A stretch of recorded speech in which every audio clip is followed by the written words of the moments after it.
Hello नमस्कार, welcome to inculcate learning D T plus B P R T के P Y Qs हम cover कर रहे हैं। 19th क्लास है, 25th क्लास तक हमारे पी वाई क्यूज ही चलेंगे। आप सबको ऑलरेडी पता है जो रेगुलरली देखते हैं। Okay, this is presented by me Raveena. Videos informative लगे तो इनकलकेट लर्निंग को लाइक शेयर सब्सक्राइब जो है आप कर सकते हैं। 26th क्लास से लेके 35th क्लास जो हमारी होगी वो हमारी थियरी क्लासेस होंगी। ठीक है जी। सो बिना देरी के हमें बहुत जल्दी ये पेपर कंप्लीट करना है, 1 घंटे के अंदर अंदर।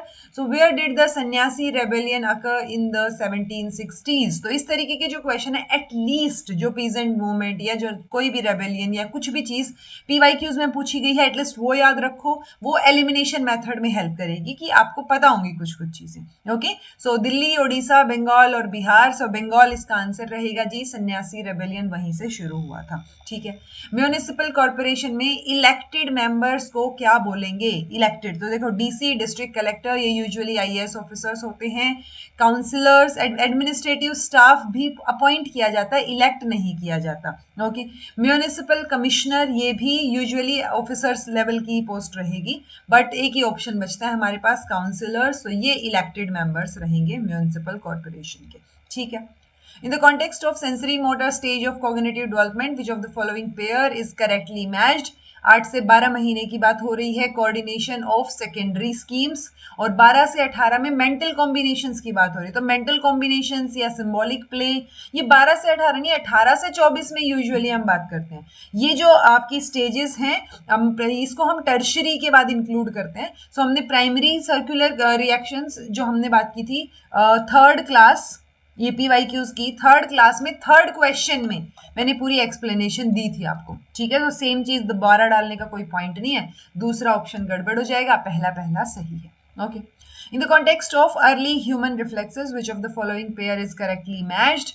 Babinski, head turns of mouth open, और swimming makes well coordinated swimming movements. तो देखो, अर्ली ह्यूमन रिफ्लेक्स में स्विमिंग आता है, वेल कोऑर्डिनेटेड स्विमिंग मूवमेंट्स, लेकिन वो कुछ महीने तक ही होता है। 5-6 महीने की हम बात करते हैं, 3 से 6 महीने। सो अगर तब तक आपने बच्चे को स्विमिंग सिखाने की कोशिश की तो वो फिर भी सीख जाएगा, उसके बाद वो रिफ्लेक्स चला जाता है। Okay, so early human reflex. और दूसरा बेबिंस्की में जब हम बात करते हैं तो हम उस पे हमारा जो रिएक्शन था वो किस पे था? Sole of the foot. वहां से हम चेक करके बेबिंस्की का टेस्ट करते हैं, तो सिर्फ दूसरा ही सही है। ओके, तो ये देखो, ये रिफ्लेक्स जो है ये 4 से 6 महीने तक ही प्रेजेंट होता है। जब आप उसको होता है ना फेस डाउन करके बच्चे को डालोगे पानी में, सो उसको पैडलिंग, किकिंग, वो मोशंस ऑटोमेटिकली आने लग जाएंगे। बट बहुत बार ऐसा होता है कि इतने तक तो जो मदर और फादर है वो खुद ही उस चीजों से जूझ रहे होते हैं, उनको कहाँ ही ध्यान रहेगा कि वो स्विमिंग करवाए बच्चे को। Okay, in the context of 5 factor model, which of the following statement is correct? So ये 5 factor model NCERT में अवेलेबल है, बहुत बार मैं PYQs में ही बता चुकी हूँ। ओशन के नाम से आप इसको याद रख सकते हो। Theoretical model tested, developed and tested by Costa और मैकरे, बिल्कुल ठीक है। It is based on big 5 factors underlying clusters of related personality traits. और वो बिग 5 factors कौन से हैं जी? OCEAN। ठीक है, तो इससे आप याद रख सकते हो उनके नाम। In the context of physical development, what is ecological theory of perception? So perception की theory पूछी है।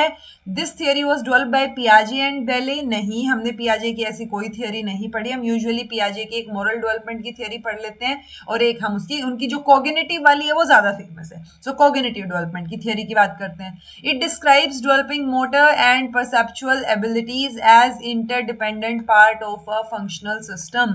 So ये perception से related है, ये बात ठीक है। दूसरा ऑप्शन सिर्फ, और ये इसकी एक्सप्लेनेशन है जी। जेम्स जे जिब्सन ने जो है इसको इकोलॉजिकल थियरी ऑफ परसेप्शन को दिया है। तो आप एटलीस्ट इतना ध्यान रखो कि किसने दिया है। ओके, सो ये बोल रहे हैं कि perception is direct active process है ये, जहां पे ऑर्गेनिजम्स एक्सट्रैक्ट करते हैं मीनिंगफुल इंफॉर्मेशन, कहाँ से? अपने एनवायरमेंट से, और जो बाकी चीजें वो कर रहे हैं। और फिर एम्फेसाइज करता है ये कि एक्शन और परसेप्शन में एक लिंक रहेगा rather than internal mental construct. So जो एक्शंस आसपास हो रहे हैं या आप जो एक्शन दोगे तो वो परसेप्शन पे डिपेंड करेगा, और आपका परसेप्शन जो आसपास चीजें हो रही है उस पर डिपेंड करेगा। अटैचमेंट क्या है? अटैचमेंट की थियरी भी हमने पढ़ी हुई है। Reciprocal enduring tie between infant and care giver.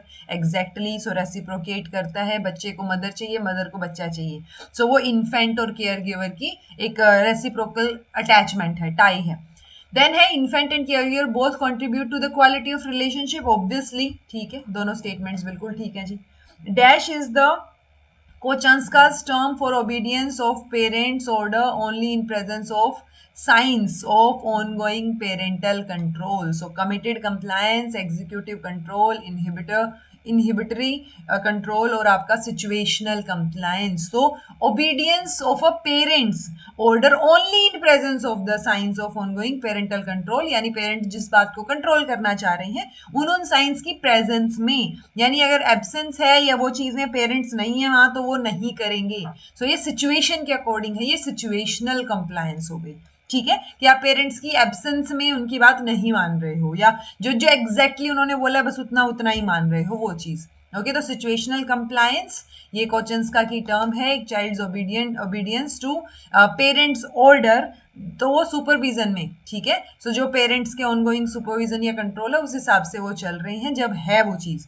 So child's cooperation in this scenario is half hearted. ठीक है तो अगर एक्सटर्नल वो होता है ना प्रेजेंस नहीं है उनकी या चीजें नहीं है तो वो शायद ना फॉलो करे, तो सिचुएशनल है.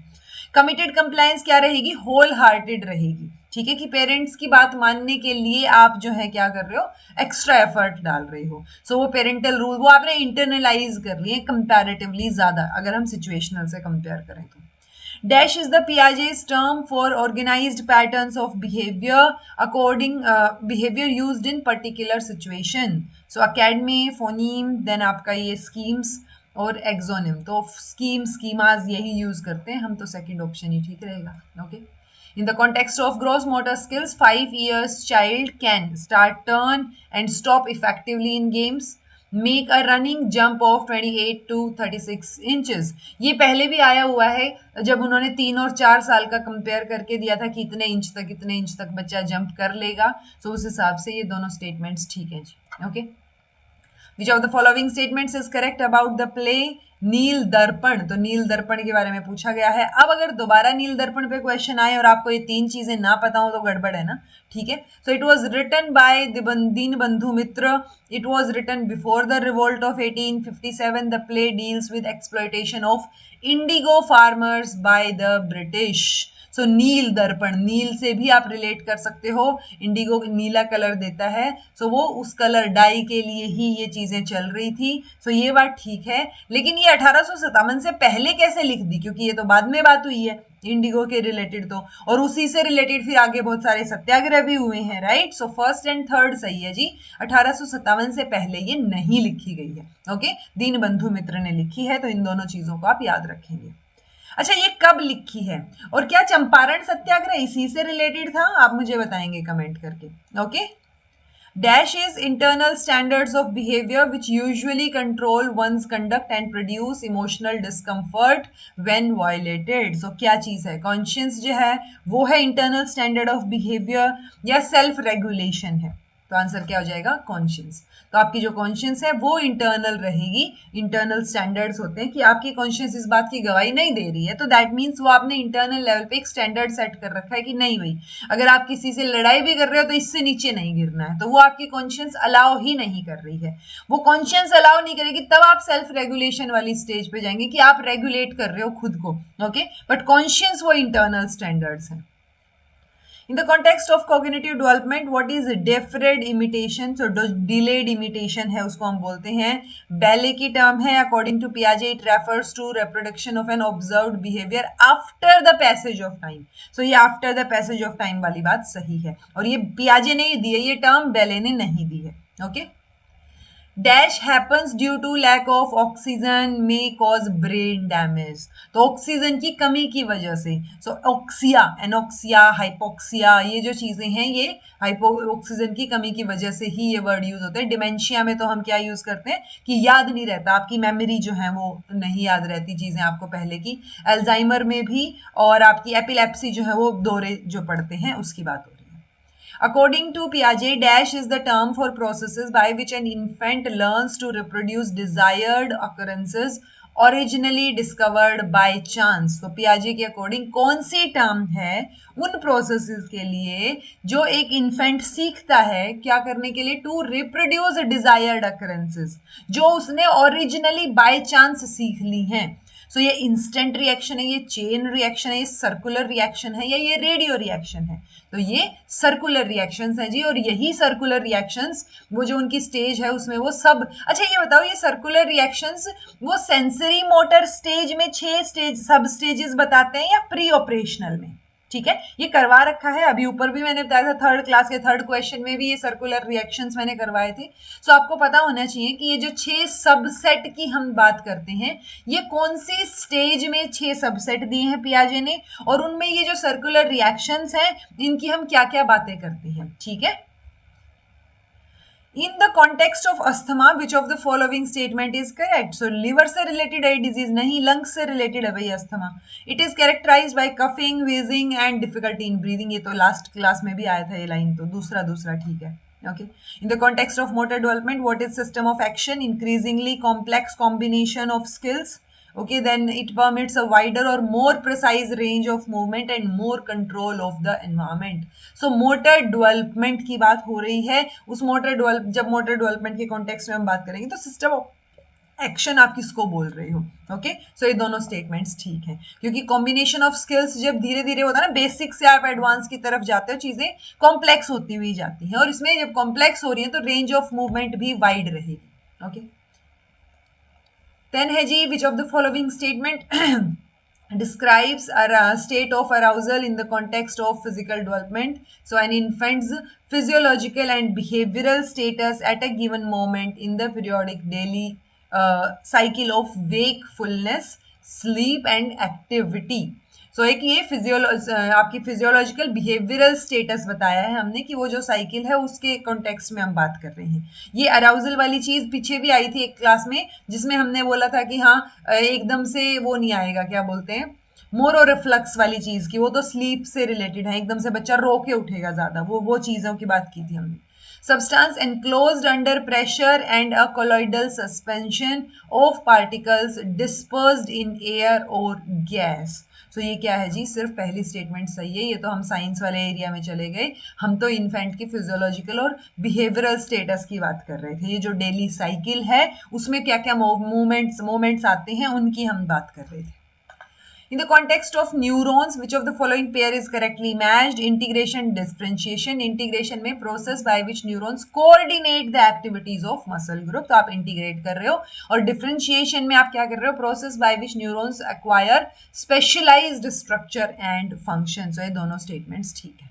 okay, dash is mechanical monitoring of fetal heart beat during labour and delivery. तो आप मैकेनिकल मॉनिटरिंग कैसे करते हो? कंप्लायंस मॉनिटरिंग, कॉन्टेक्स्ट, बेनिफिशियरी या इलेक्ट्रॉनिक फीटल मॉनिटरिंग। सो आप इलेक्ट्रॉनिक तरीके से फीटल की हार्ट बीट और बाकी चीजें मॉनिटर करते हो। आंसर सी हो जाएगा।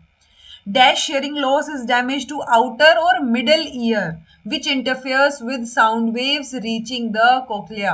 so point ये है कि हम 3 तरीके की चीजें पढ़ते हैं, एक वैसे तो 2 ही हैं, तीसरा तो हम मिक्स्ड पढ़ते हैं। एक आउटर इनर में डैमेज है, इस वजह से आप नहीं सुन पा रहे हैं, एक इनर ईयर में डैमेज है, इस वजह से आप नहीं सुन पा रहे हैं। ओके, तो ये आंसर आपका फर्स्ट हो जाएगा। आउटर तो आप लगा लो, आउटर स्टार्टिंग वाला ही है, बाहर की चीज ABC, सी से याद कर लो कंडक्टिव, और फिर आप डीपर जा रहे हो तो सेंसरी न्यूरल हो गया कि अंदर कुछ डैमेज है। ओके, तो सेंसरी न्यूरल मतलब अंदर डैमेज है, कंडक्टिव मतलब बाहर है। कई बार दोनों भी आपको मिक्सअप देखने को मिलते हैं, तो हम मिक्स्ड जो है उसको बोल देते हैं। मिक्स्ड एक तरीका भी रहेगा, मिक्स्ड टाइप रहेगा। ओके, ये रहा देखो, sensory hearing loss, conductive hearing loss और मिक्स्ड हियरिंग लॉस। ओके, इसमें कॉम्बिनेशन दिखेगा सेंसरी न्यूरल और कंडक्टिव हियरिंग लॉस का सेम ईयर में।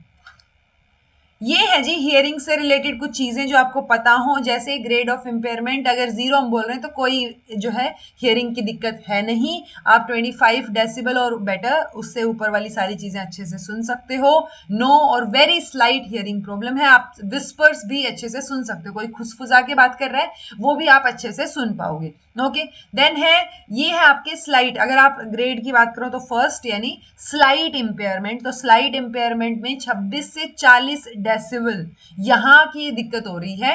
And able to hear and repeat words spoken in normal voice at 1M। तो ये चीजें हैं काउंसलिंग और हियरिंग एड्स जो है उसकी ज़रूरत यहाँ पे पड़ेगी. Some difficulty in hearing but can usually hear normal level of conversation. तो आप नॉर्मल बात सुन पाओगे, लेकिन जो खुसफुसाने वाली बात आप ऊपर सुन पा रहे थे वो नहीं सुन पाओगे. ओके. देन मॉडरेट, सिवियर और प्रोफाउंड, ये क्वांटिटी में कई बार पूछ लेते हैं और ये भी पूछ लेते हैं कि कितने डेसिबल तक की दिक्कत वाली चीज है या कितने से ऊपर आप सुन सकते हो. सो ये क्या दे रखी है, कोरस्पॉन्डिंग ऑडियोमेट्री वैल्यू. तो यानी इतना ये वाले लेवल की आप सुन सकते हो. तो 25 डेसिबल और बेटर. यहाँ पे 26 to 40 वाले में आपको वो होगा कि आप जो है फुसफुसाहट जो 25 डेसिबल तक थी वो नहीं सुन पा रहे हो. ओके. यहाँ पे 41 to 60 डेसिबल, सिवियर में 61 to 80. So able to hear some words when shouted into better ear. Better ear मतलब जिसमें आपको ज्यादा बेटर सुनाई दे रहा है दोनों कानों में से, उसमें से ज्यादा आप जोर से बोलोगे तो वो समझ आ जाएगा. प्रोफाउंड में unable to hear and understand even a shouted voice. Okay. हाँ, हियरिंग एड हेल्प कर सकती है, क्योंकि हियरिंग एड क्या करेगी, उसको बढ़ा देगी, उसकी फ्रीक्वेंसी को, आवाज को बढ़ा देगी, जिससे कि आप जितना भी बोल रहे हो वो बढ़ी हुई आवाज उस तक पहुंच जाएगी. ओके. तो वो समझ जाएगा. सो ये 81 डेसिबल और ग्रेटर की बात हो रही है कि आप इतना भी नहीं सुन पा रहे हो. हियरिंग एड्स यहाँ हेल्प कर सकती हैं. एडिशनल रिहेबिलिटेशन की जरूरत पड़ेगी. लिप रीडिंग और समटाइम्स सिंगिंग एसेंशियल हो जाती है. साइनिंग कि आप साइन लैंग्वेज में उसको समझाओ. यहाँ पे लिप रीडिंग जो है वो सिखा देनी चाहिए जब सीवियर इम्पेयरमेंट है, ताकि लिप्स की मूवमेंट से भी समझ पाए बच्चा. ऊपर से हियरिंग एड भी होगी तो दोनों चीजें मिल के, ठीक है. सो वो चीज है. अगर कोई नहीं हियरिंग एड अवेलेबल नहीं है तो आप लिप रीडिंग सिखा दो. Okay. It rolls on small ball and has 2 or 3 buttons on the top. The statement given is describing which device of the computer. तो ये क्या है, it rolls on a small ball और 2 or 3 buttons on the top, यानी एक इधर button होता है, एक इधर होता है, एक बीच वाला जो स्क्रॉल करता है वो बटन भी होता है. तो ये माउस सा नहीं लग रहा आपको, ठीक है. सो ये क्या हो गया जी, आपका माउस हो गया. डाटा केवल सीपीयू कीबोर्ड नहीं है. Which of the following statement is not correct about the rights of persons with disabilities act? कब पास हुआ था? Rights of person with disability 2016 में पास हुआ था, ठीक है. आरपीडब्ल्यूडी एक्ट जिसको हम बोलते हैं. वहां पे क्या हुआ था, जो 1995 में 7 डिसेबिलिटीज मेंशन थी, वो 7 से हम 2016 में किस पे आ गए थे, 21 डिसेबिलिटीज हमने डाल दी थी अपने एक्ट में. ओके. तो ये तो गलत हो गया जी. अगर फर्स्ट गलत है तो देखो, फर्स्ट गलत है उससे ही आपका आंसर आ गया.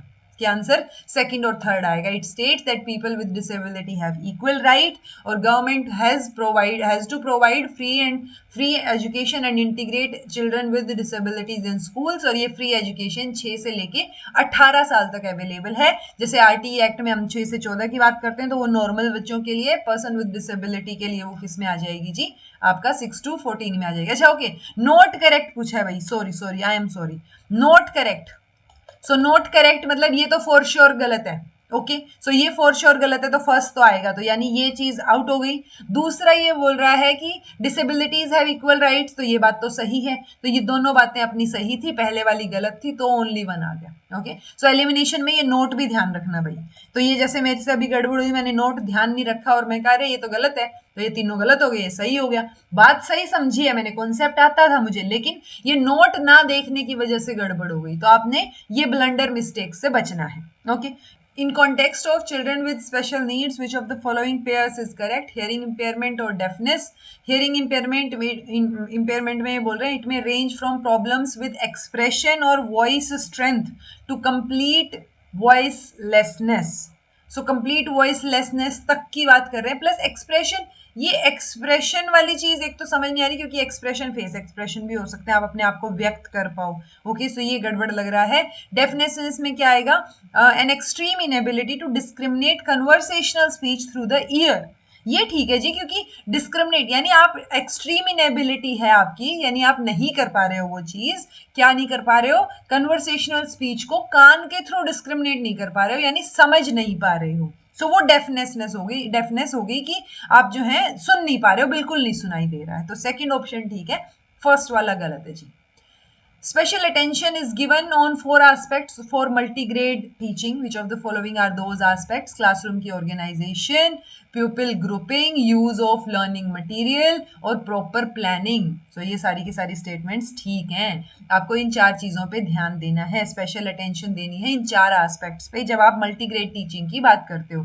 क्योंकि मान लो आपने 3 क्लासेस पढ़ानी है तो आप कैसे उनका सिटिंग अरेंजमेंट करोगे, यहाँ पे टीचर खड़ा होगा, कैसे सिटिंग अरेंजमेंट होगा, लर्निंग मटेरियल कैसे यूज होगा, प्यूपिल की ग्रुपिंग आप कैसे करोगे, ठीक है, और प्रॉपर प्लानिंग की आपको जरूरत पड़ेगी।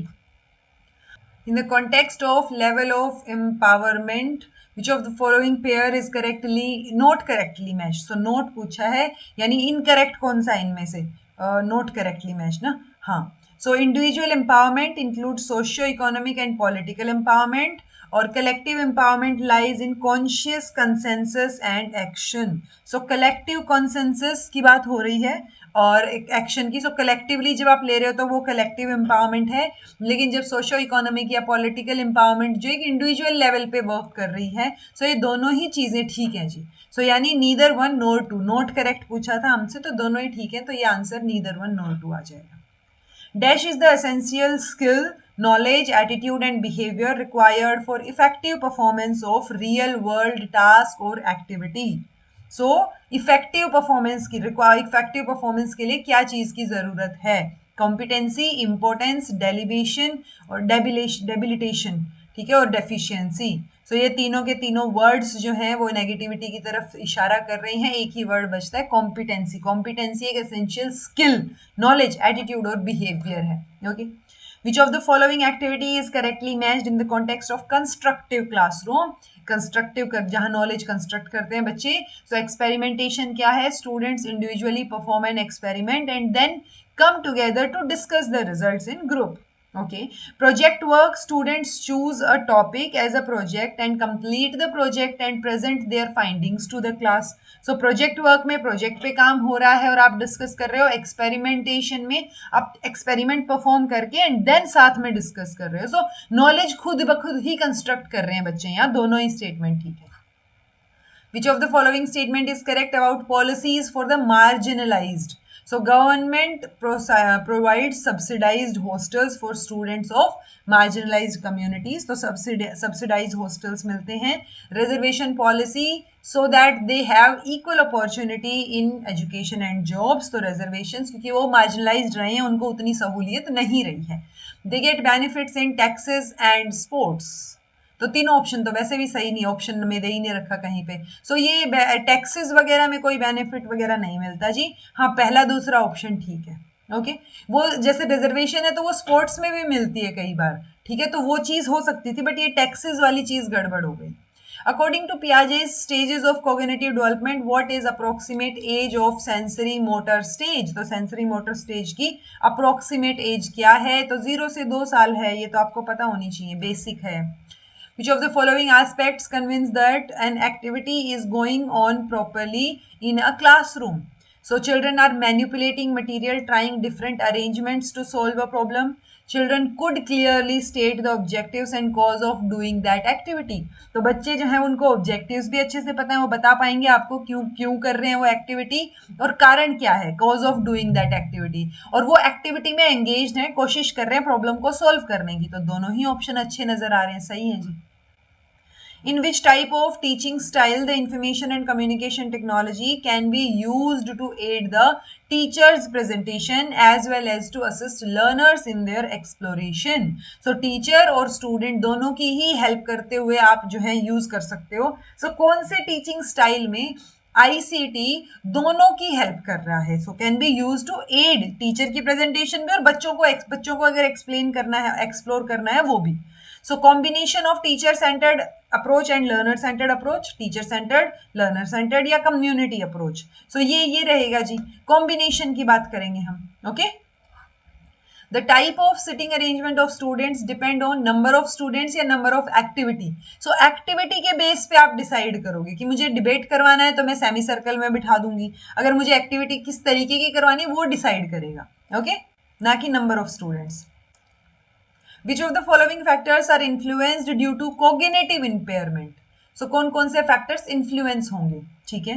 कोग्निटिव इम्पेयरमेंट की वजह से, मेंटल प्रॉब्लम्स और लैंग्वेज डिफिकल्टी। सो कोग्निशन से ही रिलेटेड आएगा, लैंग्वेज भी, दोनों चीजें ठीक है, दोनों अफेक्ट होंगी। Multigrade teaching is prevalent in rural areas with low population और schools with less number of students. Less number of students, multigrade usually काम करती है जहां पे टीचर्स जो हैं उनकी एब्सेंस हो, या रिक्रूटमेंट नहीं हो रही हो, या रिक्रूटमेंट हो गई अपॉइंटमेंट नहीं हो रही हो, ठीक है, टीचर्स की, तो एब्सेंटीज के चक्कर में हम करते हैं। अगर रूरल पॉपुलेशन है, लो पॉपुलेशन, रूरल एरिया है लो पॉपुलेशन के साथ, तो उसमें अगर बच्चों की जनसंख्या ही कम है स्कूल में, सो वहां पे मल्टीग्रेड टीचिंग रहेगी ना, एक दो ही टीचर होंगे, वही पढ़ाएंगे सबको। Okay, schools with less number of student, जहां पे बच्चे ही कम है, वहां पे भी वही सेम चीज हो गई दोनों में, ठीक है, तो दोनों चीजें ठीक है। Except dash all the given materials are the examples of some of the most common prepared teaching learning material. So colored stick, alphabet card, chart और flowers, तो कौन सा मटेरियल को छोड़ के बाकी सारे most common prepared teaching learning material हैं, तो इसमें फ्लावर्स हम प्रिपेयर नहीं कर रहे हैं, फ्लावर को छोड़ के बाकी सारे आ गए। Who among the following can be classified under the category of visually impaired? तो children with poor vision, हाँ वो impaired में आएंगे, visually impairment आएगी। Children who can see light but no shapes, देखो एक तो होते हैं जिनको लाइट का ही पता ना चले, they will be legally blind, उनको नहीं पता चल रहा, परसेप्शन ही नहीं है कि लाइट प्रेजेंट है या नहीं, बट जिनको लाइट का थोड़ा बहुत परसेप्शन है लेकिन कुछ दिखाई नहीं दे रहा है, वो भी इसी में ही आएंगे विजुअल इंपेयरमेंट में। ओके, सो ये दोनों ही ऑप्शन सही है जी। Okay, the following lines are referring to which educational thinker? He believed that every student should be acquainted with the element of his or her religion. His experiments in education started when he returned to South Africa in 1987. South Africa से वापस कौन आए थे? महात्मा गांधी आए थे, और उन्होंने in fact एक बुक भी लिखी है अपनी autobiography, His Experiments with My Experiments with Truth. Okay, so उससे रिलेट कर रही है ये चीजें। Which of the following attributes are important to use activity as learning task? So management of available space कितना available है, process of assessment और time management. So ये important attribute हैं जब आप activity को एक learning task की तरह लेते हो, कि available space available कितना है, assessment कैसे होगा, time management कैसे रहेगा। Which of the following activities is not encouraged in constructivist classroom? ठीक है, सो आप प्रोजेक्ट वर्क करवाओगे, कंस्ट्रक्ट करेंगे बच्चे, नॉलेज डिस्कशन में करेंगे, फील्ड आएगा, ये FIELD, फील्ड ट्रिप्स, तो फील्ड ट्रिप्स में भी नॉलेज कंस्ट्रक्ट करेंगे। रोट मेमोराइजेशन नहीं होगा जी, रोट मेमोराइजेशन को एनकरेज हम किसी भी तरीके के क्लासरूम में नहीं करते, ओके, ट्रेडिशनल को छोड़ के। Which of the following statement is correct? If n is even then the formula for calculating median is value of half n plus 1th observation, so n plus 1 divide by 2, so ये जो है आपका क्या रहेगा, क्या बोलते हैं, median रहेगा। और if n is odd then the formula for calculating median is 1 by n by 2 observation. Okay, so देखो ये ना उल्टा दे रखा है इन्होंने, उल्टा किस लिए दे रखा है, क्योंकि आप देखो लॉजिक लगाओ, 2 से अगर n+1 कर दिया हमने तो वो 2 से डिवाइड होगा या नहीं होगा। सो अगर n इवन है तो मैं 1 प्लस नहीं करूंगी, ओके, मैं सिर्फ उनको अरेंज करूंगी असेंडिंग ऑर्डर में, और जितनी भी वैल्यूज है n/2 करके मैं निकाल लूंगी, जो बिल्कुल मिड वाली होगी वो मेरा मीडियन होगा। ओके, अगर n वैल्यू मेरी ओड है, ओके, यानी मेरे मान लो 10 नंबर है यहाँ पे, ओके, 1 2 3 4 5 6 7 8 9 10, 5 6 7 8 9 10 असेंडिंग ऑर्डर में लगा लिए। अब इसमें सबसे बीच वाली जो टर्म होगी तो 3 4, ये 5वां है, और देखो इवन नंबर हो गया। अब इवन नंबर में क्या करूं मैं, बीच में तो आ ही नहीं रही है कोई वैल्यू, तो यानी मैं इवन नंबर में डिवाइड बाय 2 कर दूंगी, तो यानी 10 नंबर है, 10 बाई डिवाइड बाय 2 यानी 3 और 2 5, ये इधर 4 इधर चले गए। रुको मैंने क्या किया, इवन नंबर, अगर ये ऑड नंबर होता तब मैं 1 प्लस करके डिवाइड बाय 2 करती, अगर ये इवन नंबर है, ये उल्टा दे रखा है भाई, यहाँ पे इन्होंने ना उल्टा दे रखा है ये, ओके, तो मेरा मीडियन यहाँ पे क्या आएगा, 5 और 6 के बीच में 5.5 आएगा, ओके, ये बात आपने ध्यान रखनी है।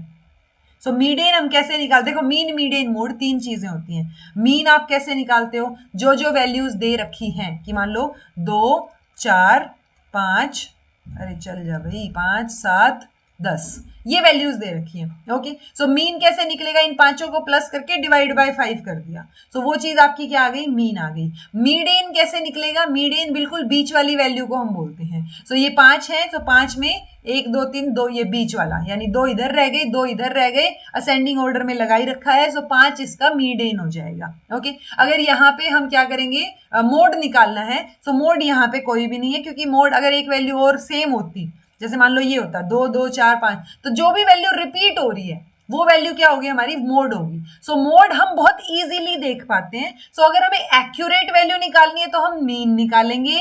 अगर हमें वो होता ना कि बहुत जल्दी आंसर बताना है, एक डिजिट बताना है, तो हम जो है मोड निकालेंगे। सो मीन से जब हम मोड की तरफ जाते हैं तो एक्यूरेसी कम होती जाती है, स्पीड बढ़ती जाती है कि मैं कितना इजीली बता सकती हूँ उस चीज को। ओके, तो इनमें से कौन सी स्टेटमेंट करेक्ट है, कौन सी भी करेक्ट नहीं है जी। सो इन्होंने ये उल्टा बता दिया है, गड़बड़ है यहाँ पे। ओके, सो देखो अगर मेरी वैल्यूज ओड है, 1 2 3 4 और 5 ही वैल्यू थी मान लो, सो 5 वैल्यू ओड वैल्यू है तो मैं एक ऐड करूंगी, यानी 5 वैल्यूज हैं, सो 5 प्लस 1 कर दिया यानी 6 हो गया, और 6 डिवाइड बाय 2 करके 3 आ गया, यानी थर्ड वैल्यू। सो 1 2 और थर्ड वैल्यू मेरा मीडियन हो जाएगी। ओके, लेकिन अगर ओड वैल्यूज नहीं है, इवन है वैल्यूज, तब ये वाला फॉर्मूला लगता है 1/2 n/2 observation plus n/2 plus 1 observation. So ये ओवरऑल वही चीज निकल के आएगी जो हम ऐड कर रहे हैं उन चीजों को। ठीक है, जो मैंने एग्जैक्ट निकाला बीच का आंसर, सो वही बीच वाला आंसर आपका है, तो neither 1 nor 2।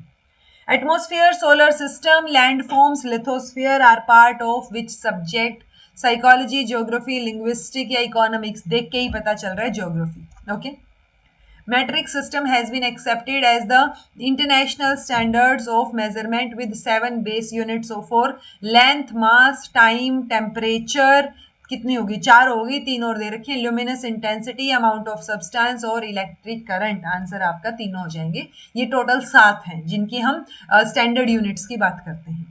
Creative expression is an integral part of environmental studies, teaching and learning. What are the various forms of creative expression? So, various forms पूछा है, तो आप जो है creatively graphic arts, music, puppetry, इन सारी चीज़ों से सिखा सकते हो। ओके, ये क्रिएटिव फॉर्म्स में आएंगी।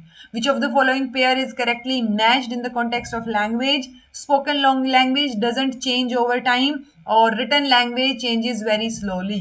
स्पोकन लैंग्वेज बहुत जल्दी चेंज हो जाती है, रिटन लैंग्वेज जो है वो बहुत स्लो चेंज होती है। सो ये सिर्फ सेकंड स्टेटमेंट ठीक है जी, पहले वाली गलत हो गई।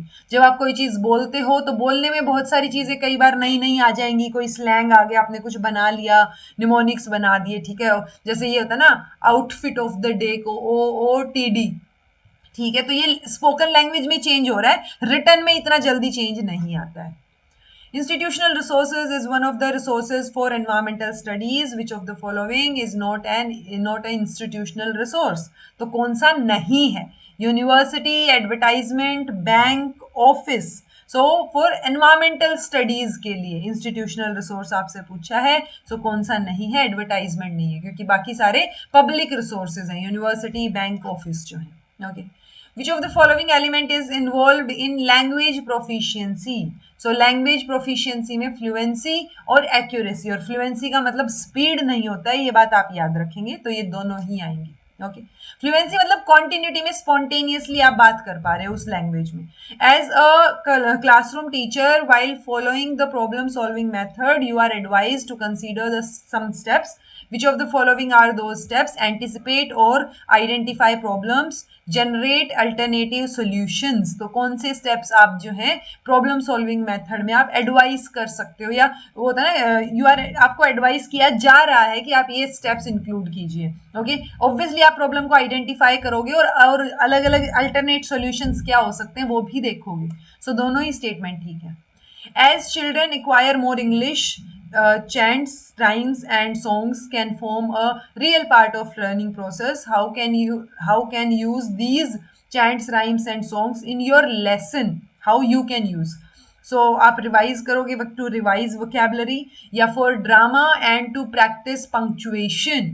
सो जब आप बात करने की बात कर रहे हो तो ऑब्वियसली आप वोकैबुलरी को रिवाइज करोगे, वहां आप यूज कर सकते हो, और आप जो है ड्रामा या प्रैक्टिस में भी आप इसको यूज कर सकते हो, ठीक है, पंक्चुएशन प्रैक्टिस के लिए भी, क्योंकि वो होता है ना कि जब जैसे जैसे बच्चे ने ज्यादा चीजें सीख ली हैं, ठीक है, तो आप उसको रियल पार्ट बना सकते हो अपनी लर्निंग में, लेसन्स में उन चीजों को इंक्लूड कर सकते हो।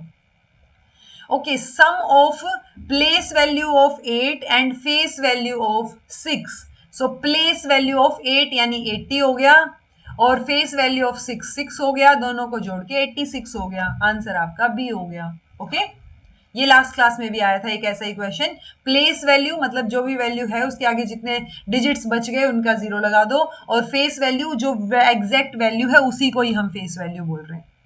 Which of the following statement is correct? If two planes intersect, then their intersection is a straight line. Through two different points, one and only one straight line can be drawn through two different points. दो different अगर points हैं तो एक ही दोनों से तो एक ही straight line बनेगी, ये बात तो ठीक है। थ्रू वन पॉइंट इनन्यूमरेबल, हाँ एक ही पॉइंट है तो आप कितनी भी लाइंस जो है उससे फिर आगे फर्दर बना सकते हो, राइट। सो ये बात भी ठीक है जी। सो आंसर क्या हो जाएगा आपका, तीनों ठीक है ये, कि अगर दो प्लेन इंटरसेक्ट कर रहे हैं, देखो ये रहा, if two planes intersect then their intersection is a straight line. Okay, so दो प्लेन अगर इंटरसेक्ट कर रही हैं तो वो एक स्ट्रेट लाइन रहेगा, और बाकी तीनों चीजें तो ओवरऑल तीनों चीजें ठीक है। ये बेसिक्स है ना, यूएस के मटेरियल में बेसिक मैथ्स जो दे रखा है उसमें से है। In the context of language acquisition, which of the following pair is correctly matched? One word stage, गुड़िया या डोल। Long utterances, he wants an apple। तो ये लंबी बात हो गई, और ये आपका क्या हो गया जी, वन वर्ड स्टेज हो गई, ठीक है दोनों। In the context of rhymes and songs, which of the following statement is correct? Children do not like to act when they see and hear their teacher saying rhymes and chants, ठीक है। Do not like to act, but children देखेंगे सुनेंगे तभी तो act करना चाहेंगे ना, वैसा ही children usually like singing and performing. हाँ ये ठीक है, बच्चों को अच्छा लगता है गाना गाना या परफॉर्म करना, तो दूसरा ठीक है जी, पहला गलत हो गया। दे लाइक टू एक्ट, जब टीचर को देखेंगे तो वो इमिटेट करने की कोशिश करेंगे। निर्मला's फादर जो एक फार्मर हैं has been invited by her teacher to help children understand better about plants in general.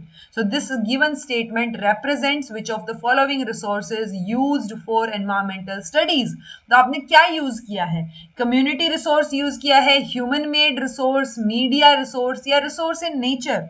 सो आपने उनके फादर को बुलाया है, वो कम्युनिटी रिसोर्स की तरह काम करेंगे। Okay, In the context of reading, which of the following statement is correct? Reading से related आपसे पूछा है। It is being able to conceptualize or form concepts, link ideas and keep them in mind। तो जब आप पढ़ रहे हो तो आप उस पढ़ने वाले, मतलब एक तो बोल बोल के पढ़ देना, उसके बाद उसको समझ भी पाना, वो ओवरऑल चीज है ना रीडिंग का, सिर्फ पढ़ देना रीडिंग नहीं होता है। So it means to pronounce pieces of the word, तो आप प्रोनाउंस कर रहे हो सिर्फ उतना, हम रीडिंग को कंप्लीट रीडिंग नहीं बोलेंगे। सो ये स्टेटमेंट गलत हो गई और फर्स्ट स्टेटमेंट आपकी सही हो गई। विच of the following statement is not correct? One is neither a prime number NOR a composite number. तो प्राइम नंबर क्या होते हैं, जो एक से बड़ा हो और जो एक से और खुद से ही डिवाइड हो पाए। जैसे दो, दो जो है वो एक से डिवाइड हो पाएगा और दो से खुद से डिवाइड हो पाएगा, ठीक है। तीन, दो और तीन ये प्राइम नंबर हो गए, ठीक है। 11 एक प्राइम नंबर हो गया। सो ये क्या है, प्राइम नंबर है। 4 is smallest composite number. Composite number होते हैं जो एक से बड़ा हो, यानी एक तो ना प्राइम है ना कंपोजिट है, हम एक को रेफरेंस लेके चल रहे हैं, जो एक से बड़ा है और जो सिर्फ खुद से और एक से डिवाइड हो पा रहा है, दैट मीन्स वो प्राइम है। जो एक से बड़ा है और दो से ज्यादा, मतलब उसके मिनिमम दो, तो दो लोग दो चीजों से तो वो डिवाइड हो ही पा रहा है, जैसे 4 है तो 2 और 3 तो प्राइम नंबर हो गई। फिर चौथे नंबर पे आया 4, 4 जो है वो एक से डिवाइड हो रहा है, 2 से डिवाइड हो रहा है और खुद से डिवाइड हो रहा है। सो 2 से ज्यादा लोग हैं ना इसके डिवाइजर्स जो हैं, सो वो चीज क्या हो गई जी, 4 स्मॉलेस्ट कंपोजिट नंबर हो गया। ओके, और जैसे एक ट्विन प्राइम, ट्विन को वो था ना, ट्विन प्राइम बोला था हमने, को प्राइम था। जैसे 5 और 7 का एग्जाम्पल लेके बताया था कि जिनमें 2 का डिफरेंस है और वो प्राइम नंबर है। सो 5 के ये होता है ना, 5 7 में से 2 5 गए 2, सो जिनमें 2 का डिफरेंस है, सो वो चीज क्या होगी आपकी, को प्राइम होगी, जो साथ साथ एग्जिस्ट करते हैं। तो ये दोनों स्टेटमेंट्स जो नोट करेक्ट पूछा है, सो दोनों ही करेक्ट है जी ये तो। Which of the following combination is correct? A teacher is correcting a student's written response about a bird's behavior. So ये informal assessment है. और a teacher is listening to a conversation between two students where one of them is describing the birds and that he observed at his uncle's farm.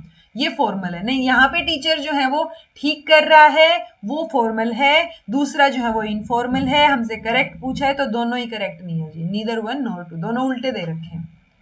How environmental studies and cooperative learning encourage teachers so to appreciate that people are different and that diversity is critical for a democratic society, to help children value cooperation, then here to go beyond the boundaries of a single subject or a grade. So environmental studies या cooperative learning teacher को इन चीज़ों के लिए encourage करेगी कि साथ में सिखाएं, diversity को preference दें, diversity होती है वो appreciate करें diversity. तीनों statements ठीक है. Which of the following is not the characteristic of discovery method?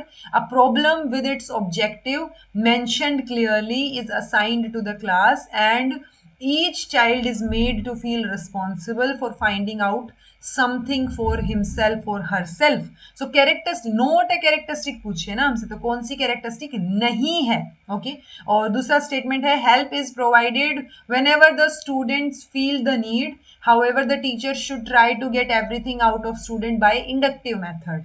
Inductive में क्या होता है, हम स्पेसिफिक टू जनरल जाते हैं कि स्पेसिफिक चीजें देख के देन टीचर जनरलाइज करवाने की कोशिश कर रहा है. ओके, सो डिस्कवरी मेथड के लिए कौन सी चीज सही है जी?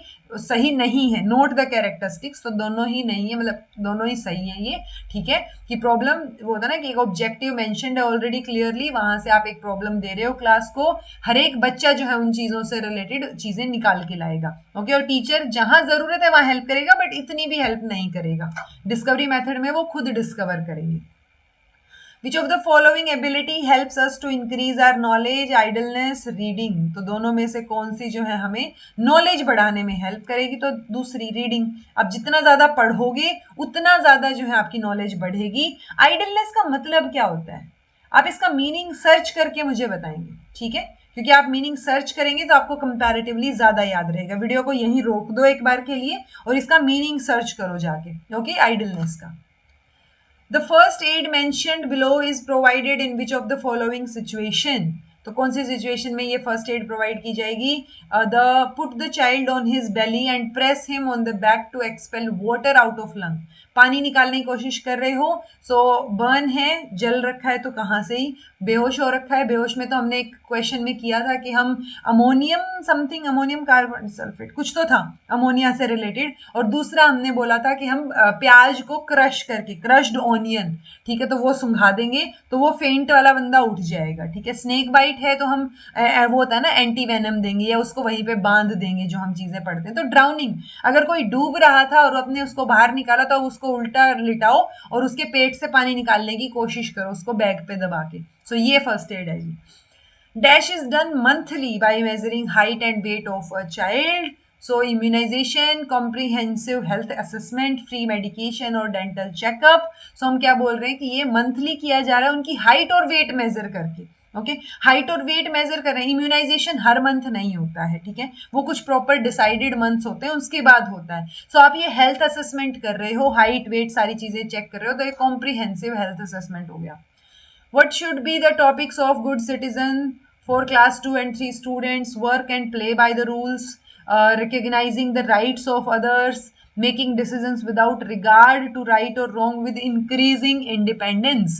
So अच्छा citizen बनाने के लिए आप ये तीनों ही चीजें बच्चे को सिखाएंगे. Adolescent Society seminal work of James Coleman speaks of. तो देखो अब यहाँ से एक चीज आपको पता चल गई कि जेम्स कॉलमैन ने काम लिखा है, एक चीज लिखी है, वो उसका नाम है अडोलेसेंट सोसाइटी. ओके, तो अब ये टीनेज सबकल्चर और अडोलेसेंट सोसाइटीज किसकी बात करते हैं? तो ये दोनों की बात करते हैं जी. अडोलेसेंट सोसाइटी है तो अडोलेसेंट से रिलेटेड ही बात करेगी. Except dash all are the developmental characteristic of adolescents. So adolescents की socio emotional, moral, intellectual, economical नहीं होगी जी कैरेक्टरिस्टिक बच्चे की, वो तो फैमिली की कंडीशन है ना इकोनॉमिक्स वाली, या फिर अडल्टहुड में जाके आपकी कंडीशन है economical. Which of the following statement is not correct? Total playing duration of kabaddi match is 40 minute. In badminton If the shuttlecock flew away from the white boundaries, then it will not be counted and the opponent will get the point. हाँ, then है the cricket pitch is 18 yard. In basketball, free throw is a shot towards a fouled player. ठीक है जी, देखो 40 minute का game होता है कबड्डी का, आजकल तो वो प्रो कबड्डी भी चलता है, आपने फिर भी सुनने में आया होगा कि चलो 40 मिनट का ही गेम है। बैडमिंटन में अगर आपकी चिड़ी जो है, जिसको हम शटल कॉक बोल देते हैं, वो आपकी जो बाउंड्रीज है उनके बाहर चलेगी तो आपके ओपोनेंट को पॉइंट मिलेगा। क्रिकेट पिच 18 नहीं 22 यार्ड की होती है जी। Okay, Mahesh and Suresh are taking turns to push each other on the swing. This statement describes which type of play, cooperative play या solitary play.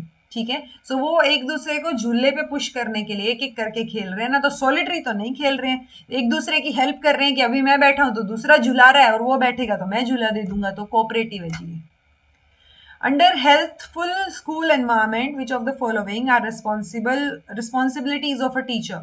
Maintain his or her own health practices. Behaviors are good example of good practice. Okay, encourage children to accept responsibilities for an orderly and sanitary environment. तो आप उनको encourage करो कि वो साफ सफाई रखें, अपना कूड़ा इधर उधर ना फेंकें। So एक sanitary environment के लिए वो अपनी responsibilities को accept करें। टीचर खुद की हेल्थ मेंटेन करेगा, उसके बिहेवियर में वो प्रैक्टिसेस में वो चीजें दिखेंगी, so वो बच्चे भी देख के सीखने की कोशिश करेंगे। दोनों चीजें ठीक है। Which of the following statement is correct regarding the cognitive social learning perspective represented by Hoffman? Adolescents' moral behavior and style of moral reasoning depends on their stage of cognitive development. He found mothers to be more influential than fathers in determining adolescents' moral outlook. तो ये Hofmann के according आपसे बात पूछी है, दोनों चीजें ठीक हैं। वो मदर को ज्यादा इन्फ्लुएंशियल मानता है मोरल आउटलुक देखने में, एडोलेसेंट्स के बात करने में, चीजें करने में, as comparison to father. Father से थोड़ा ज्यादा डरते हैं बच्चे उस टाइम पे और ज्यादा थोड़ा सा दूरी आ जाती है।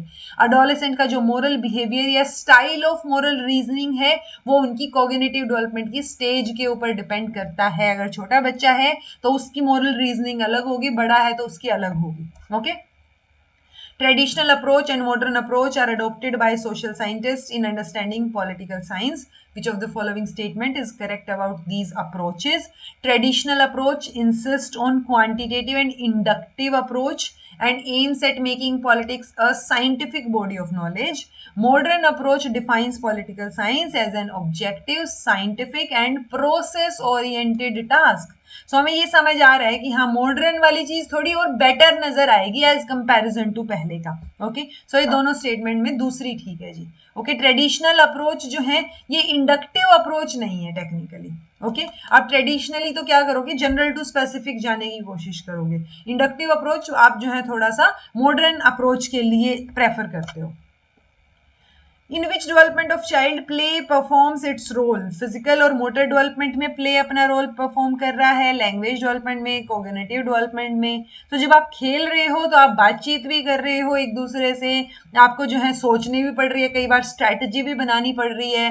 तो तीनों ही ऑप्शन जो है वो सही साउंड कर रहे हैं। Okay, Who developed tripart theory of intelligence? तो ये ट्रायआर्किक थियरी, ट्राईपार्ट थियरी, तो ये रॉबर्ट स्टर्नबर्ग की है जी। अगर आपको ना भी ध्यान हो तो आपको पता होना चाहिए, गोलमैन ने इमोशनल इंटेलिजेंस दिया है।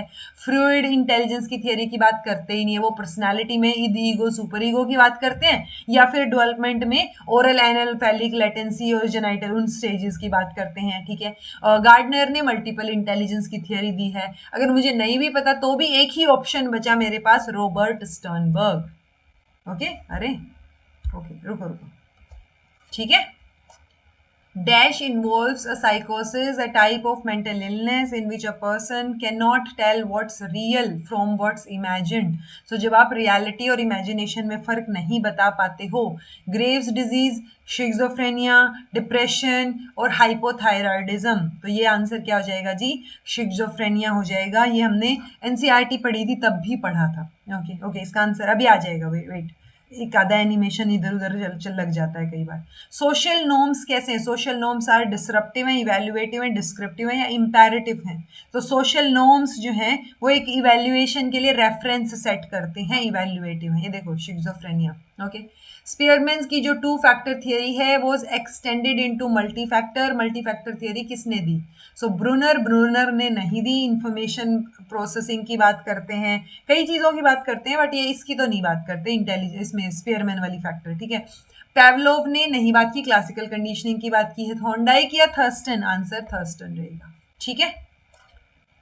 The experiment of memory was first conducted by, तो अगर आपने कभी बीएड में डीएलएड में मेमोरी अगर पढ़ा हो तो उसमें हम एक कर्व पढ़ते हैं मेमोरी वाला। तो वो मेमोरी का कर्व जो है, वो एक्सपेरिमेंट जो, वो किसने किया? स्टेफन ने, वाइट ने, हैरलो ने, या फिर एबिंगस ने? तो एबिंगस का कर्व पढ़ते हैं हम, okay. An important feature of creative thinking. So creative की बात आ रही है, सो आप जो है किसके साथ जाएंगे? डाइवर्जेंट के साथ जाएंगे। क्रिएटिव थिंकिंग मतलब आप अलग अलग डायरेक्शन में सोच पा रहे हो, ओके। So creative thinking. कई बार क्या होता है यहाँ पे ना, कन्वर्जेंट, डाइवर्जेंट और एक तीसरा ऑप्शन बोथ आ जाता है, बोथ कन्वर्जेंट एंड डाइवर्जेंट, क्योंकि नेट में एक बार ये क्वेश्चन आया था और उसमें उन्होंने option both convergent and divergent करके दे दिया था, ठीक है। सो वो देख लेना, बट मेजरली हमारे पास डाइवर्जेंट थिंकिंग तो फॉर श्योर होता ही है क्रिएटिव में, okay. What is the father of genetic epistemology? Sorry, who is the father of genetic epistemology? So हमने पढ़ा हुआ है, ये भी पियाजे हैं जी, ठीक है। पियाजे ने इसके बारे में बात की है। Which of the following pairs is correctly matched in the context of art? Mudras, hand gesture that help in communication with audience, or property, objects that are used to create a situation. So क्या हो जाएगा art के context में? दोनों ठीक है। National Program for Youth and Adolescent Development was launched by Ministry of Youth Affairs and Sports of India. Scheme is meant for adolescents belonging. Adolescents कौन से एज ग्रुप में आएंगे? सो हम मेजरली adolescent कितने को लेते हैं? 10 से 19 वाले को लेते हैं, ओके। आपको हर जगह WHO भी 10 से 19 वाले को adolescent बोलता है, बाकी कई जगह भी तो मोस्टली 10 से 19 वाला ही मिलेगा adolescents में। Which of the following ras is correctly paired with the meaning Shringaram, wonder, और संथम? संथम यानी ट्रांस, ये आपका ट्रांसक्वालिटी, तो दूसरा ठीक है जी। श्रृंगारम में वंडर नहीं आएगा, ओके। क्या आएगा फिर? ठीक है, तो ये वाले रास से हम किसको रिलेट करेंगे? हमने लास्ट क्लास में भी 8 रास की बात की थी ना, okay. what are the characteristic of a physical education program? Develops personal skill, ओके। एनकरेजेस एक्टिव पार्टिसिपेशन, हाँ। Promotes the development of positive attitudes. Physical education programme तीनों चीजों को बढ़ाएगा। स्किल डेवलपमेंट भी होगा, बच्चे पार्टिसिपेट भी करेंगे और एक पॉजिटिव एटीट्यूड भी निकल के आएगा। Council of Boards of School Education joined the efforts of various organizations to increase adolescent students' access to relevant knowledge and life skills education through integration into the process and content of school education. Strategies for integration includes which of the following? So ad hoc infusion approach, integration of a comprehensive unit on adolescence education in one or two subject, integration of adolescence education elements with selected mother subject. So आप adolescence education जो है वो कहाँ पे integrate करोगे की बात हो रही है, ओके। आंसर आपका तीनों आ जाएगा। आप 1 और 2 सब्जेक्ट के साथ कर लो, वो भी कॉम्प्रिहेंसिव यूनिट में आ जाएंगे, या फिर आप मदर सब्जेक्ट जो बेसिक सब्जेक्ट्स होते हैं उनके साथ इंटीग्रेट करके समझा दो, पढ़ा दो, या फिर आप जो है कोई इन्फ्यूजन अप्रोच, मतलब आप एक सब्जेक्ट में दूसरा सब्जेक्ट इन्फ्यूज कर रहे हो, वो वाली चीज, okay. Dash can bring about the understanding of another, desire can bring about the understanding of another, या love can bring about the understanding of another? तो दूसरा love, ठीक है, love वाला मेजर पार्ट रहेगा। Which of the following stages are correctly placed in reference with the learning process in work education? So work education में एक process क्या रहेगा? प्लान को एक्टिवेट करना। सबसे पहले तो आप प्लान करोगे ना, तो देखो पहले आपने प्लान किया, नहीं, यहाँ पे पहले गोल सेट करोगे, तो आप सीक्वेंस देखने की कोशिश कीजिए। देखो लास्ट में आप इवेल्युएशन लास्ट में करोगे, ठीक है। इवेल्युएशन से जस्ट पहले आपने प्लान को एक्टिवेट किया था और उसके बाद इवेल्युएट किया, तो आप पहले गोल सेट करो, फिर आप प्लान करो, और फिर आप प्लान को एक्टिवेट करो, और फिर आप इवेल्युएट करो, okay. B option. In India local bodies constitute zila board, village panchayat और म्यूनिसिपल बोर्ड। तो ये तीनों ही आ जाएंगी जी लोकल बॉडी में। स्टेट लेवल पे लोकल बॉडीज में अर्बन और आपके विलेज दोनों लेवल पे अलग अलग रहेंगी। What is the highest function of education? To bring about an integrated individual who is capable of dealing with life as a whole. बिल्कुल सही बात है. It leads to anonymity and ruthlessness.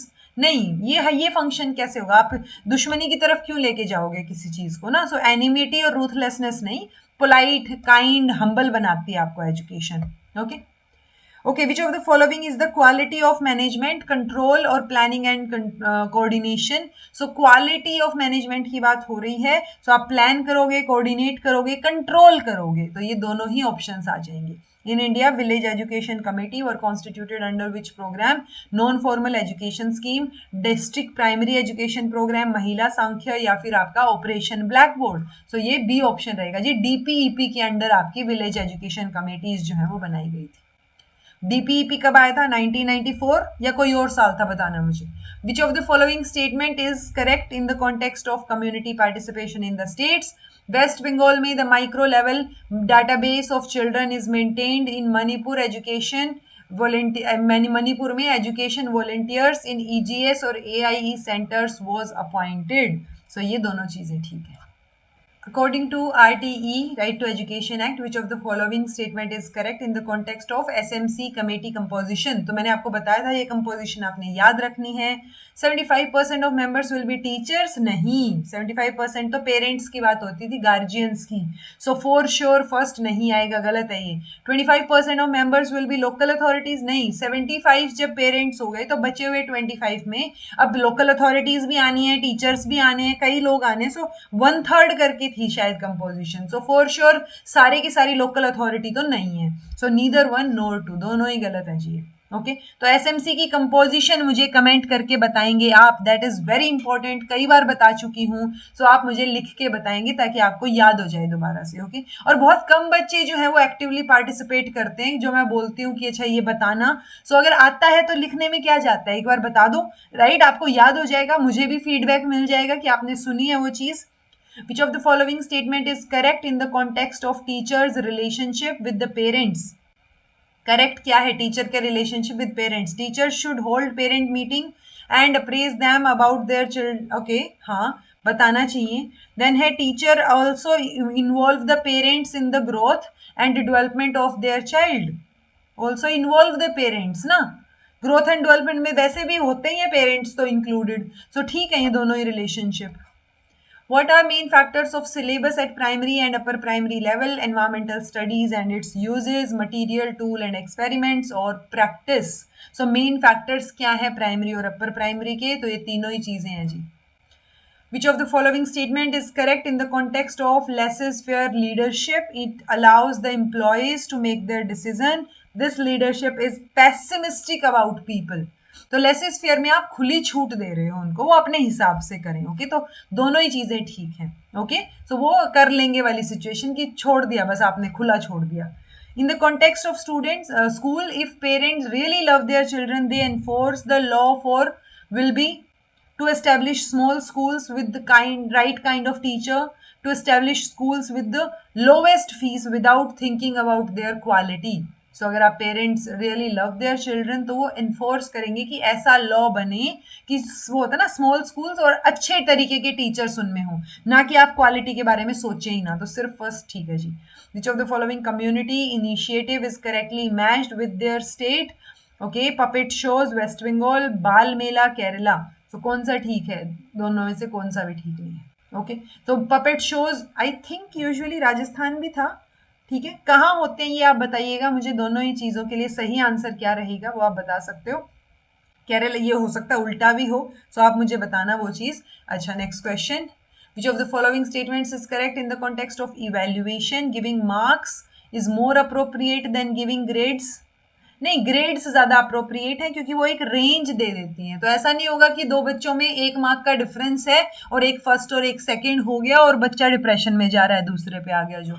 Okay, assessment is broader then evaluation? नहीं, evaluation is broader then. ये test होता है, आपने test लिया, ठीक है, सो आपने सॉर्ट ऑफ मेजरमेंट कर लिया, फिर आप उसको असेस करोगे, आपने क्वालिटेटिव जजमेंट डाल दी, और यहाँ पे आके फाइनली जब आप वैल्यू जजमेंट डाल देते हो उसके अंदर, सो वो इवेल्युएशन है। तो इवेल्युएशन ज्यादा ब्रॉडर है। Okay, children can be encouraged to engage with the work process in assessment process. तो हाँ, आप उसको इंक्लूड कर सकते हो, ये बात ठीक है। तो only third option is correct जी, पहला और दूसरा गलत हो गए। ठीक है, ग्रेड्स बेटर होते हैं as comparison to marks. Who stressed on the need to introduce school and community classes, तो किसने इसके ऊपर फोकस किया? सो जवाहरलाल नेहरू, महात्मा गांधी, सुभाष चंद्र बोस, गोपाल कृष्ण गोखले। तो हम एक ही नाम पढ़ते हैं इसमें, तो Mahatma Gandhi. Which of the following is not the non-monetary indirect benefit of education? Money earning of the individual, value of good citizenship, the knowledge, skill और एटीट्यूड टुवर्ड्स वर्क कल्चर। ये बोल रहे हैं नॉट द नॉन मॉनिटरी, यानी non monetary नहीं है, मतलब monetary indirect benefit.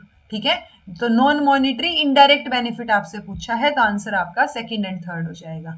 Not non monetary, अगर नॉट मॉनिटरी बोलता तो हम नॉन मॉनिटरी की बात कर रहे थे, बट ये not non monetary indirect benefit की बात की इन्होंने, तो ये कंफ्यूजन मत क्रिएट करने देना। Okay, who advocated the use of local craft like चरखा फॉर खादी, तो चरखा कौन काटते थे? महात्मा गांधी काटते थे। ठीक है, इसमें दो तीन क्वेश्चन और भी हैं जी। एक क्या हुआ, जिसने बच्चे ने मुझे वो क्वेश्चंस वाली पीडीएफ भेजी थी कंप्लीट, तो उसमें कुछ एक क्वेश्चंस मिसिंग, तो मैंने क्या किया कि एक पूरा क्वेश्चन पेपर जो है जहां जहां मिसिंग थे उसमें से ऐड कर दिए। ओके, बट हैं ये सारे पीवाईक्यूज ही। Okay, dash plays an important role in very big industries और daily life of human being, तो कंटेंट, टूल, टेक्निक या अनस्किल्ड लेबर। सो देखो, daily life of human beings और बिग इंडस्ट्रीज की जब हम बात कर रहे हैं, अनस्किल्ड नहीं होगी, वो इंपॉर्टेंट रोल प्ले नहीं करेगी, क्योंकि हम स्किलफुल वर्कर्स की बात करते हैं। सो कंटेंट और टूल एंड टेक्निक्स जो है वो इंपॉर्टेंट रोल प्ले करेंगी। Okay, which of the following is an outcome of strong management and strong leadership, तो स्ट्रॉन्ग मैनेजमेंट में वेल मोटिवेटेड टीम रहेगी, इनइफेक्टिव और डल टीम नहीं होगी जी, वो स्ट्रॉन्ग मैनेजमेंट स्ट्रॉन्ग लीडरशिप का एग्जाम्पल नहीं है। ओके, सो ओनली वन आएगा, well motivated team. Which of the following is correct regarding RT act 2009? Schools will have separate toilets, exactly, girls और बॉयज के लिए अलग अलग toilets. Schools will have adequate number of teachers and classrooms, ये बात भी बिल्कुल ठीक है। सो दोनों ही स्टेटमेंट्स बिल्कुल ठीक है। ओके जी, सो ये हो गई हमारी आज की क्लास। तो कुछ ना कुछ बोनस क्वेश्चन या एडिशनल क्वेश्चंस ही मिल जाएंगे आपको। ईएमआरएस में जो 1100 क्वेश्चंस करवाए थे वो भी आप कर सकते हो, वो भी टीचिंग और आपके क्लासेस से रिलेटेड हैं, तो कुछ डिफरेंट नहीं है, आप कुछ नया ही सीखोगे उन क्वेश्चंस के थ्रू। ठीक है, सो वो वाली क्लास मैं अभी डाल दूंगी आपके प्लेलिस्ट में, तो आप वो भी चेक कर लेना। Okay, so this was all about today. Thank you so much for watching. Be happy, keep smiling, subscribe to inculcate learning because it is absolutely free. Be consistent in your efforts. Take care. See you in next class.